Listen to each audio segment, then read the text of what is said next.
आखिर क्यों चिढ़ते हैं हनुमान चौटाला के नाम से? आखिर बेनीवाल ने क्यों कहा दुष्यंत चौटाला तो खट्टर की पत्नी है? क्या राजस्थान के विधानसभा चुनाव में इस बार क्षेत्रीय पार्टियों का बोलबाला रहने वाला है? राजस्थान के आने वाले विधानसभा चुनाव को लेकर ये बोला जा रहा है कि शीर्ष पार्टियों के साथ साथ इस बार क्षेत्रीय पार्टियों का भी बोलबाला रहने वाला है। इसी को लेकर अभी कुछ दिनों पहले एक नई पार्टी ने राजस्थान के चुनावी रण में प्रवेश किया है, जो कि हरियाणा के ताऊ देवीलाल के पोते अजय सिंह चौटाला की जननायक जनता पार्टी है। इसी पार्टी ने पड़ोसी राज्य हरियाणा में भाजपा के साथ गठबंधन में सरकार बना रखी है। जैसा कि हरियाणा में कहा जाता है कि जेजेपी जाटों की पार्टी है, उसी प्रकार राजस्थान में भी हनुमान बेनीवाल की पार्टी रालोपा को भी जाटों की नेतृत्व करने वाली पार्टी कहा जाता है। लेकिन आपको बता दें, हनुमान बेनीवाल और अजय सिंह चौटाला के परिवार का आपस में 36 का आंकड़ा बताया जाता है। इसी के चलते बेनीवाल और चौटाला एक दूसरे पर तंज कसते हुए नजर आते हैं।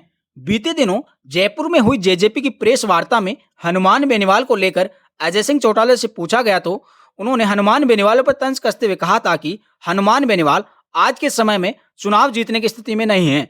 पिछली बार गलती से चुनाव जीत गए थे, लेकिन इस बार ऐसा नहीं होगा। आपको बता दें, अजय सिंह चौटाला पूर्व उप प्रधानमंत्री ताऊ देवीलाल जी के पोते हैं और अजय सिंह चौटाला राजस्थान में सीकर के दातारामगढ़ और हनुमानगढ़ के नोहर से विधायक भी रह चुके हैं। इसी को देखते हुए बोला जा रहा है कि हनुमानगढ़, गंगानगर और सीकर के आसपास के क्षेत्र में अजय सिंह चौटाला की जड़ें काफी मजबूत हैं और अब हनुमान बेनीवाल भी उसी क्षेत्र में चुनावी सभाएं कर रहे हैं, तो इसके सियासी मायने क्या निकाले जाएं।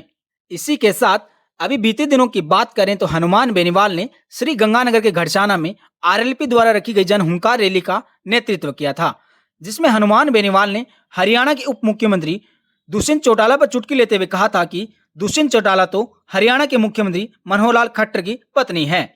और बीते दिनों की बात करें, जब अजय सिंह चौटाला ने नागौर स्थित तेजाजी के मंदिर में चांदी की ईंट रखवाई थी और जब वो चांदी की ईंट नकली निकल गई थी, तो उसके बाद हनुमान बेनीवाल ने अजय सिंह चौटाला को खूब खरी खोटी सुनाई थी।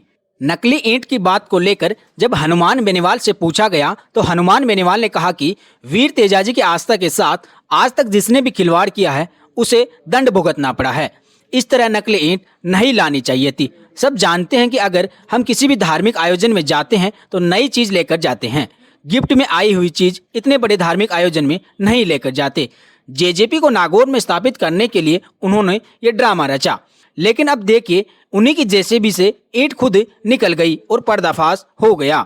लेकिन इन सबसे परे अब राजनीतिक गलियारों में चर्चा चल रही है कि शीर्ष पार्टियों के साथ साथ अब क्षेत्रीय पार्टियां भी सीटों को लेकर बहुत खींचातान में रहने वाली हैं। बहरहाल जेजेपी द्वारा ये बोला जा रहा है कि राजस्थान में तकरीबन 18 से 20 सीटों पर भाजपा के साथ गठबंधन में चुनाव लड़ेगी। लेकिन अब देखना होगा कि आने वाले विधानसभा चुनाव में जेजेपी और हनुमान बेनीवाल की पार्टी रालोपा में किसको कितनी सीटों पर जीत मिलेगी और किसको कितनी सीटों पर हार का मुंह देखना पड़ेगा। एक सवाल हम आप लोगों के लिए छोड़ देते हैं कि राजस्थान में इन दोनों क्षेत्रीय पार्टियों में से किस पार्टी का बोलबाला ज्यादा रहने वाला है। आप हमें कमेंट सेक्शन के माध्यम से जरूर बताइएगा। Bureau report RJTV 24।